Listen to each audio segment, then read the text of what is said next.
December 1966, the heart of the Vietnamese jungle, 5 Australian soldiers crouched low, their bodies blending with the thick underbrush, their eyes scanning the dense greenery ahead. The heat was suffocating, pressing down on them like an invisible hand, sweat trickling down their backs and faces, soaked through their fatigues. The oppressive humidity wrapped around them like a wet blanket, making every breath feel heavy, thick with moisture. The relentless buzzing of cicadas filled the air, a shrill, ever-present sound that seemed to echo through the trees, masking their every movement. Yet beneath that constant hum, there was another sound, one that only the trained ear could catch. A slight rustling in the underbrush, the subtle snap of a twig, the barely perceptible shift of the leaves. It was the sound of the enemy, hidden somewhere out there in the jungle, waiting. The soldiers were still as the jungle itself. Their hearts beat slowly, measured, in tune with the rhythm of the land. They had been here for days, slipping deeper and deeper into enemy territory, and they knew that the task ahead would push them to their limits. Their mission was simple, impossible, some might say, but they had no choice. They were here to capture or kill a high-ranking Vietnamese major, a man responsible for killing Australian soldiers and masterminding attacks on their supply routes. Their target was out there, somewhere, and they had to find him before the rest of his battalion found them. The SAS men, known for their silence, their precision, their patience, were unlike any soldiers the Viet Cong had faced before. They moved like ghosts, unseen, unheard. They didn't rely on brute force or overwhelming numbers. They didn't need artillery, airstrikes, or even backup. They carried only what they needed to survive: rifles, ammo, a few days' worth of rations, radios, and their unshakable training. No reinforcements, no safety net. In this jungle, it was just them against the world, and they would rely on their ability to vanish into the green abyss that surrounded them. Mike, the squad leader, was a man made for this environment. A veteran of the jungles in Borneo and Malaya, he knew the land like the back of his hand. He could read the ground as others read books. Each broken twig, each bent blade of grass, each patch of crushed earth told him a story. His patience was unmatched, and he had taught his team that patience in this jungle would be their greatest asset. The enemy could be close, very close, and they would never know it. He had learned in past battles that silence was deadlier than any explosion, that the soldiers who could wait, who could hold their breath and remain motionless, would be the ones to survive. For days now they had crept forward, each movement measured, each step deliberate. They had moved no more than 1.5 kilometers a day, a pace slow enough to avoid detection, but fast enough to keep their pursuit relentless. Every night, they slept in shifts, never all at once, always ready to spring into action if the enemy discovered their presence. The jungle was full of dangers, of the enemy, yes, but also of the environment itself. The threat of disease was constant. Malaria, dengue, leeches, and venomous snakes lurked in the shadows. The humidity soaked through their clothes and made the air thick and unbearable. And yet, through it all, the men remained calm, focused, their nerves of steel holding steady despite the weight of their packs, the constant discomfort, and the lingering threat of an ambush. Tonight they will move again. Tonight they would close the distance between themselves and their target. Every instinct told them to stay alert, to listen for the smallest sound, the slightest shift in the underbrush that would give away the enemy's position. But it was more than just hearing that would keep them alive. It was the stillness of the moment, the ability to remain invisible, to wait until the perfect moment to strike. And the perfect moment was close. Mike could feel it in his bones. The enemy major was within their reach. But in the jungle, that could mean everything or nothing at all. One wrong move, one mistake, and the entire mission would crumble. But as the soldiers lay there, waiting, the jungle seemed to hold its breath with them. The danger was everywhere, but for now they were safe. They had been here before, these men. They knew what was at stake. And they knew that it wasn't just their lives on the line. It was the very idea of what they stood for. A force that could move through the world unseen. A force that could strike with deadly precision and disappear without a trace. The SAS didn't fight like the enemy and didn't rely on strength in numbers. They fought with patience, with intelligence, and with a resolve that refused to break, no matter how daunting the odds. The heat pressed on. The jungle whispered, and the soldiers waited. The clock was ticking. Some men make a choice that defines their life. Some make a choice that defines their death. And for this major, it's the latter. Colonel Pham Minh, commanding officer of the D445 Provincial Mobile Battalion, stood tall in the midst of the dense Vietnamese jungle, his gaze piercing through the green haze of the canopy above. A man forged by conflict, he had known battle as one knows an old, bitter friend. He had survived wars long before the American forces arrived, fighting the French, then the Americans, and now the Australians. Each war, each battle had shaped him into a calculating leader, a tactician who understood that survival in the jungle was a matter of patience, cunning, and the ability to read your enemy's every move. Pham Minh had earned his rank not through blind loyalty, but through years of brutal, unrelenting warfare. He knew how to command a battalion, how to strategize under pressure, and how to make choices that led his men to victory. But his pride, his devotion to his country, and his unyielding belief in the cause of the Viet Cong were his most defining traits. His loyalty to his men was absolute, and he would never abandon them, no matter the odds. He stood in the jungle not as a mere soldier, but as a symbol of the resistance, someone who, in his mind, had never lost a fight.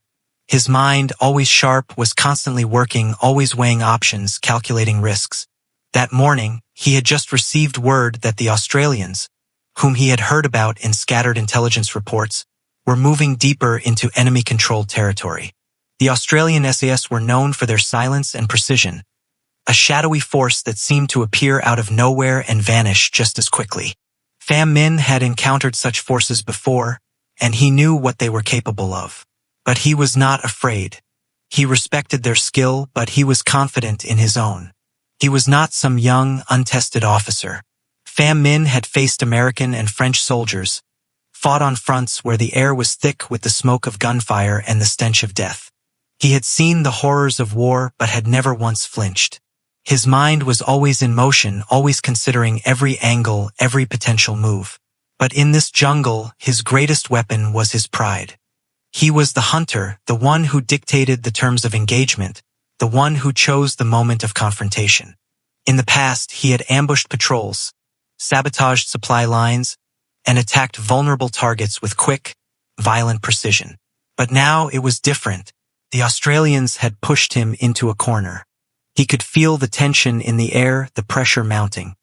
He had no intention of surrendering to these men who thought they could come into his jungle and take him. He knew the jungle like the back of his hand.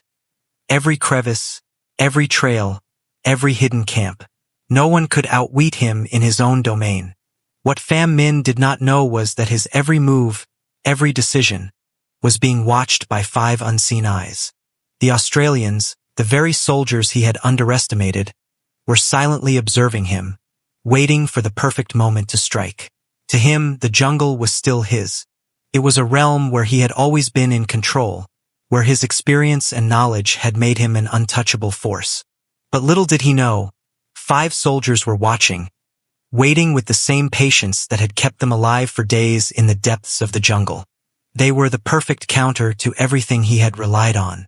For the Major, there was no fear, only the certainty that his years of experience would see him through. He didn't know that 5 men, quiet as the wind, deadly as the snake, were already within striking distance. He did not know that they were calculating just as he did. They were waiting for his choice. But they also knew something he didn't. They knew that sometimes, even the most seasoned warrior can't calculate the unknown. Sometimes the greatest danger lies in what you don't see, what you can't anticipate.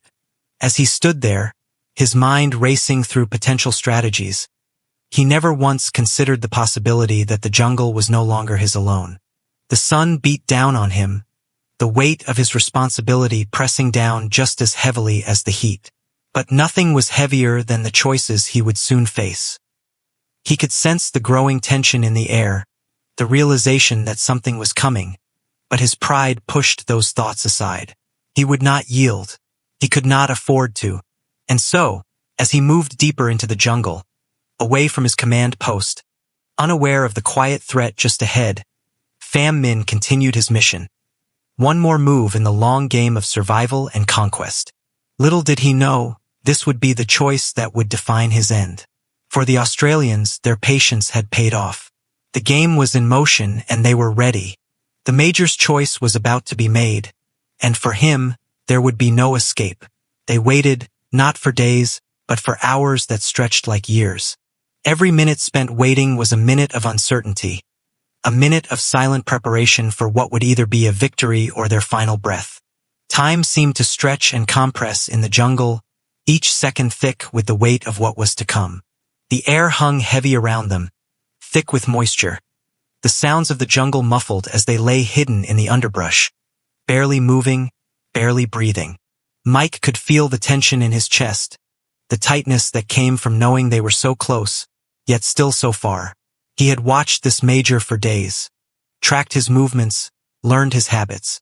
Now, the last part of the mission was the most critical, patience. His men knew it, the jungle knew it, but none of them spoke. There was nothing to say. The Major's camp was barely 800 meters away, concealed deep in the jungle, hidden behind thick layers of foliage and the natural camouflage of the land.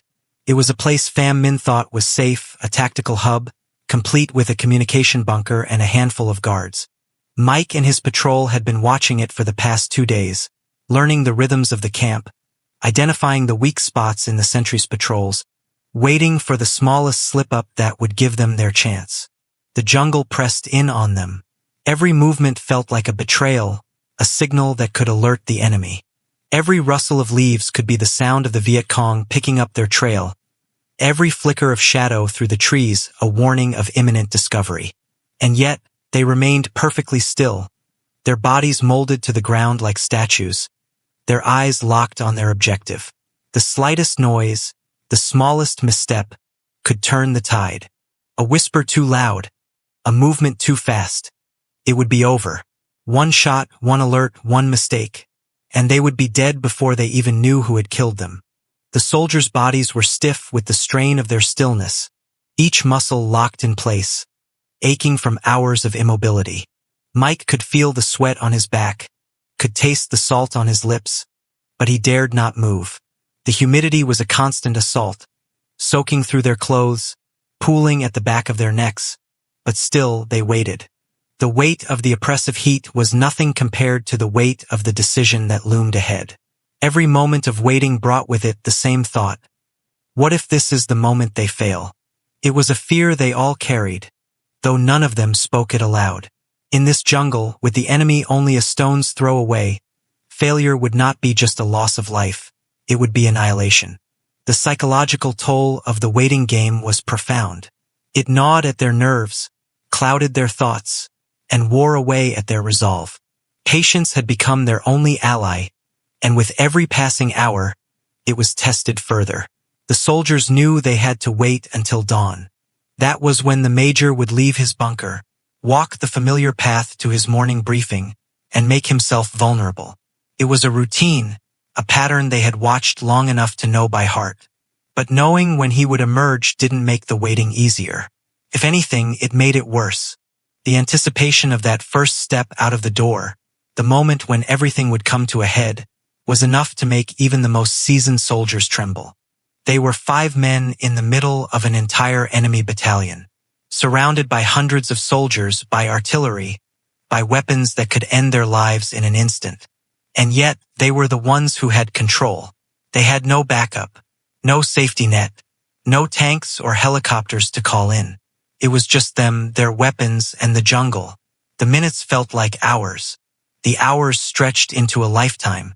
They could hear their own heartbeats, louder than any sound in the jungle. Mike's mind raced over every possible outcome, every move he would make once the Major appeared. He had rehearsed it 1,000 times in his head, but it was always different in the moment. What if the enemy reinforcements came early? What if the snipers failed to take their shots? What if the helicopter couldn't reach the extraction point? There was no room for error. And yet, in this suffocating stillness, the fear of failure was all-consuming. His men lay just as still, just as tense. Sergeant Tom, the youngest of the group, shifted slightly. A twitch in his foot, a barely perceptible movement. Mike's eyes flicked toward him, but the young man had already frozen again, the briefest apology passing between them. The jungle didn't care. The jungle would not give them a second chance. They all knew it. They had trained for this. Months spent in the jungles of Borneo and Malaya, learning how to move without sound, how to read the land as a book, how to stay hidden and strike when the moment was right. They had learned that silence was not just about being quiet. It was about becoming invisible, merging with the environment so thoroughly that even the enemy would forget you existed. The waiting was a test of everything they had been taught. It was about control, controlling their fear, controlling their movements, controlling their breathing. Every moment of stillness was a victory over their own bodies, forcing them to remain motionless in a jungle that seemed to pulse with life around them. The soldiers knew that when the time came to move, they would have only seconds to act.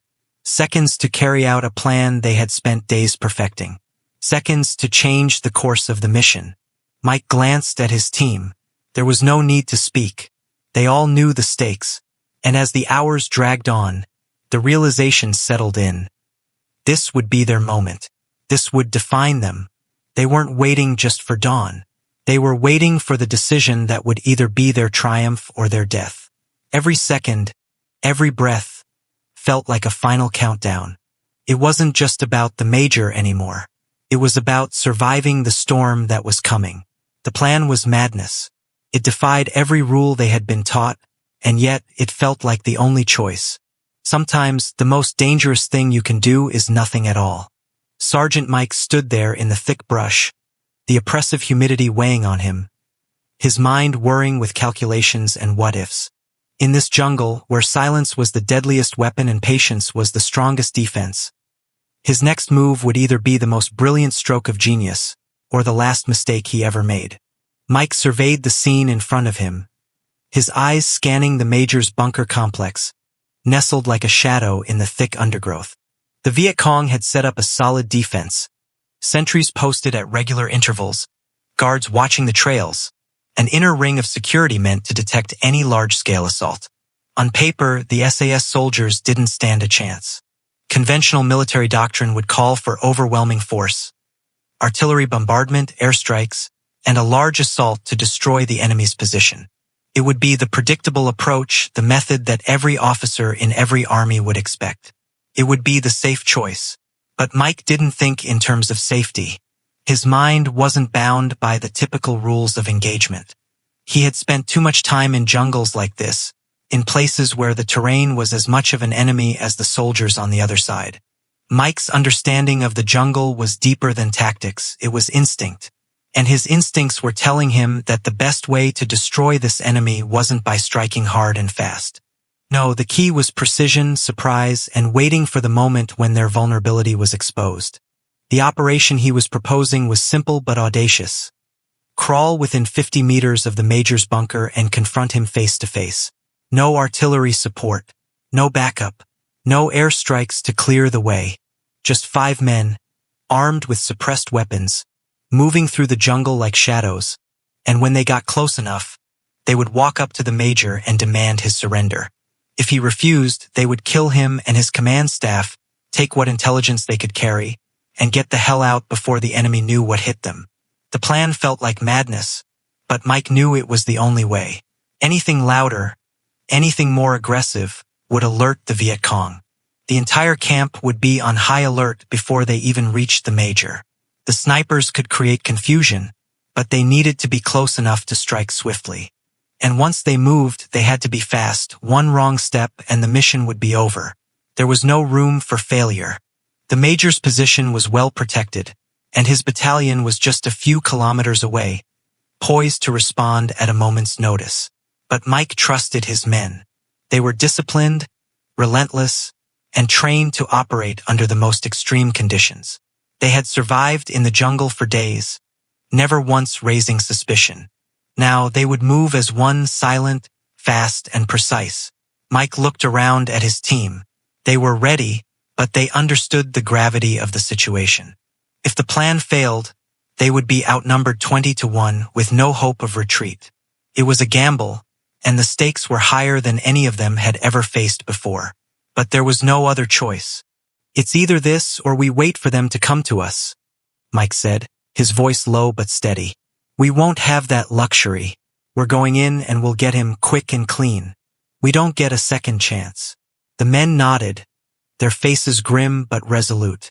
They were ready to do what they had trained for. They knew the risks, but they also knew that in this jungle, the only way to survive was to make the enemy believe they were already defeated before they ever knew the fight had begun. And so, with no more words, they prepared for the operation. It wasn't a plan that followed the rules. But in war, sometimes the most dangerous thing you can do is follow the rules. Dawn broke, casting pale light through the dense canopy above. The jungle, once alive with the sounds of nocturnal creatures, began to stir with the first whispers of morning. The cicadas fell silent for a moment, and a strange stillness enveloped the dense jungle, as if it too were holding its breath.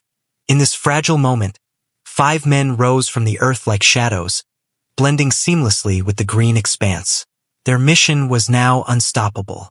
Mike's eyes were fixed ahead, the Major's bunker visible through the thick underbrush. The air was thick with anticipation. The waiting had been long, almost unbearable, but now it had come to this, the culmination of everything they had trained for. Each soldier's mind raced. Each breath felt like a countdown to the inevitable. Through the foliage, they could see the Major's camp stirring. Sentries were changing shifts, their voices a distant murmur that carried faintly through the stillness. The rhythm of the camp was familiar now, a predictable pattern they had studied for days. The Major would emerge soon. It was always the same. Every morning at 7 o'clock, he would step out of his bunker and make his way toward the communications post. For him, it was routine. For Mike and his team, it was the moment they had been waiting for. The jungle felt alive, its thick walls of green enclosing them like a living, breathing entity. Every movement they made was deliberate, every step chosen with precision. They crawled forward, silent as the shadows themselves, aware that a single sound could destroy everything. Time stretched, each moment feeling like an eternity, until the moment they had prepared for finally arrived. And then there he was. The Major stepped out of his bunker, his uniform immaculate, the cigarette dangling from his lips. He took a long drag, the smoke curling into the air, and began his usual walk toward the communications bunker. He had no idea that 5 men, hidden just 15 meters away, were watching his every move. He moved with the confidence of a man who knew the jungle as intimately as his own thoughts, unaware that every step was leading him toward a confrontation that would change everything. Mike's heart hammered in his chest. His eyes locked onto the Major's form, watching him through the sights of his suppressed Sterling submachine gun. The others were in position, silent, waiting. Everything had led to this. This was the moment that would either make them heroes or leave them dead in the jungle. There was no middle ground. Mike gave a subtle signal. His men tensed, their muscles coiled like springs, ready to unleash the storm that had been building for days. As the Major moved further away from the bunker, Mike rose, slow and deliberate, the suppressed weapon steady in his grip. The moment was perfect. The jungle held its breath. And then, in a voice that was as calm and cold as the barrel of his weapon, Mike spoke the words that would change the course of this mission. "You are surrounded. Lay down your weapons." For 3 seconds, the world stopped. The jungle, which had once been so alive with the noise of nature, seemed to hold its breath. The Major froze mid-step, his cigarette dangling from his fingers, his eyes flicking to the soldiers. His mind worked in overdrive, calculating, analyzing. Where were the others? How many were there? How could he not have seen them? His voice cut through the silence, clear and cold. "You are 5 men. I have 150 soldiers within radio call. You will die here." Mike's voice was the answer to that challenge, calm and assured. "You'll be dead in 1 second if you call them. Surrender now." And then the storm broke. 5 men stood in front of him, guns raised, and the jungle around them seemed to fade into nothing. The world paused as the Major's calculating gaze swept over them, his mind a whirlwind of analysis, possibility, and pride. This was it. The moment where everything would be decided. The silence was deafening. The weight of it pressed down on Pham Minh's shoulders, pulling him into a deep internal conflict. He could feel the pulse in his temples, the adrenaline coursing through his veins as he stared down the barrel of death. He knew the odds. He could see the fearlessness in the eyes of the 5 men standing before him, but that fearlessness was a death sentence. They might have the element of surprise, but he still had his pride. The pride of a soldier who had fought through decades of conflict. The pride of a leader who had never been defeated. His eyes flicked to his guards, his trusted men, now frozen in place, their weapons still raised but unsure. Pham Minh's mind raced. He was outnumbered, surrounded, but he refused to allow this humiliation. Surrendering wasn't an option. He had commanded his men through years of bloodshed, outlasting the French, standing tall against the Americans. To lay down his arms would be to acknowledge weakness, something he could never do. "You will die here," he said, his voice steady, cutting through the thick silence like a blade. For a split second, the world seemed to stop moving. The soldiers were frozen in time, all of them caught in a single brutal moment where everything hung in balance. The realization hit him like a hammer. This was the moment of reckoning. His pride, his military honor were pushing him toward a choice. To fight, to die with dignity, or to surrender and become nothing more than a prisoner.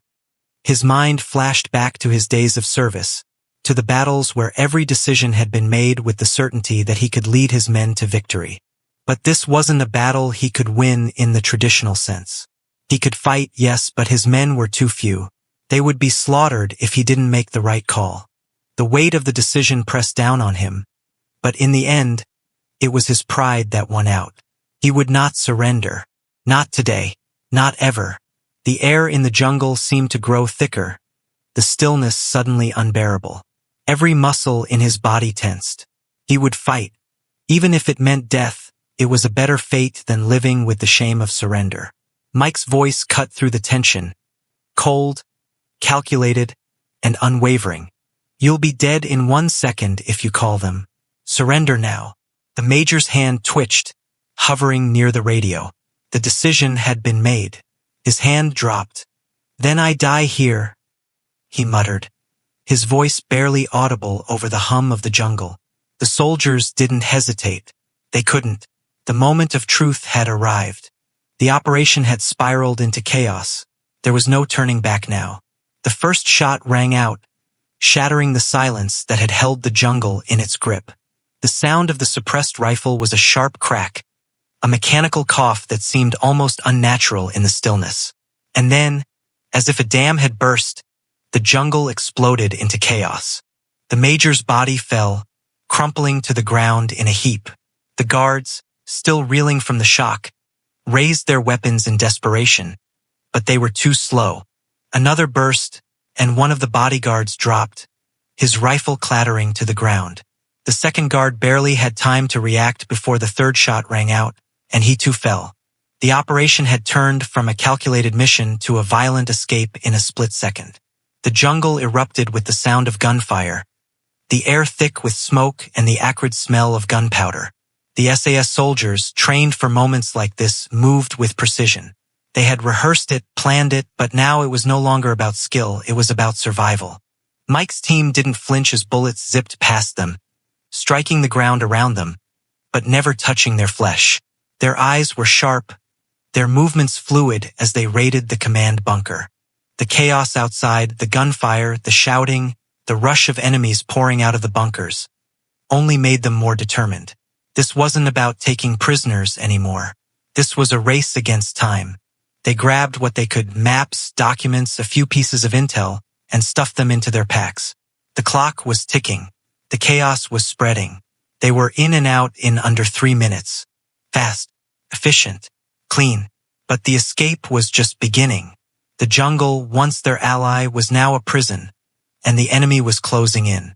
The sound of the Viet Cong soldiers moving toward their position was unmistakable.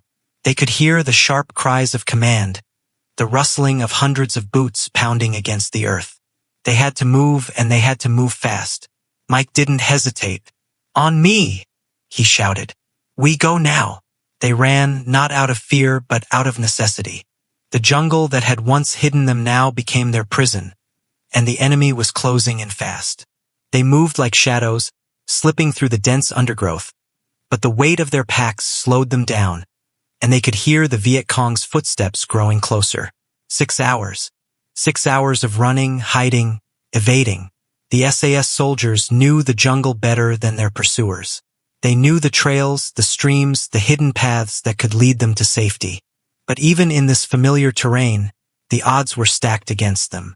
Over 100 Viet Cong soldiers, armed to the teeth and desperate for revenge, were closing in. They were fast, determined, and relentless. The men of the SAS were exhausted. Their legs burned. Their bodies screamed for rest. But there was no time, no rest, not yet. Mike glanced over his shoulder, his heart pounding in his chest. His team was with him, still moving, still alive, but he knew that one misstep, one error in judgment, could end it all. They were outnumbered, but they were also the ghosts of the jungle. They knew how to vanish, how to make the earth swallow them whole. But the enemy was determined. They had learned to fear the SAS. And in this moment, they were playing a deadly game of cat and mouse, with lives hanging in the balance. Through the trees, they saw it. The helicopter, their salvation. It wasn't just a helicopter, it was the sound of survival, the sound of escape. And for a moment, they allowed themselves to believe they might just make it out alive.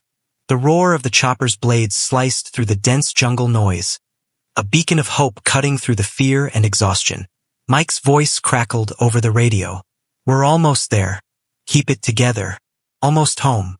The Viet Cong, realizing their quarry was slipping away, opened fire. Bullets whizzed through the air, striking the trees. But the soldiers kept moving, pushing toward the clearing where the chopper waited. The helicopter came in low, its door gunner laying down suppressing fire, the heavy thump of the M60 reverberating through the jungle. The enemy's advance slowed, and for a moment, the soldiers felt the rush of adrenaline that only comes when survival is just within reach.